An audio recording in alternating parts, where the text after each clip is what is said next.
শুভ সকাল বন্ধুরা, তোমাদেরকে অনেক ভালোবাসা। সকাল 5:30 থেকে ব্লগটা একটু ছোট্ট করে শুরু করলাম। তো ছেলে স্কুল যাবে। দেখো, আমাদের কালকে একটা নিমন্ত্রণ ছিল, ননদের বাড়িতে জন্মদিন ছিল ননদের ছোটো মেয়ের, তো সেখানে গিয়েছিলাম। তো ছেলে আজকে সকালবেলা যেহেতু প্রজেক্ট জমা দেবে, তার জন্য ওকে যেতেই হলো। তো আমি চটজলদি কী খাবার বানাবো তার জন্য একটু ম্যাগি করে দিয়ে দিলাম টিফিনে।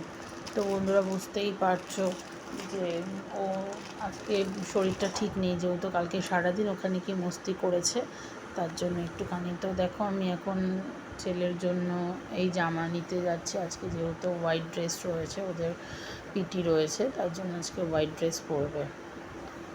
তো আমি হোয়াইট ড্রেসটা অনেকটাই নিট অ্যান্ড ক্লিন করার চেষ্টা করেছি যতটুকু পেরেছি, যেহেতু হোয়াইট ড্রেস।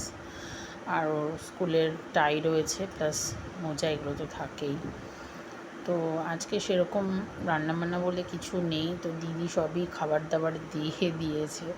তো অলরেডি আমি জাস্ট ঘরের কাজ কিছু করে ভাত করব, আর যা যা মানে খাবো আমরা পরে, সেটা অবশ্যই তোমাদের সাথে শেয়ার করব।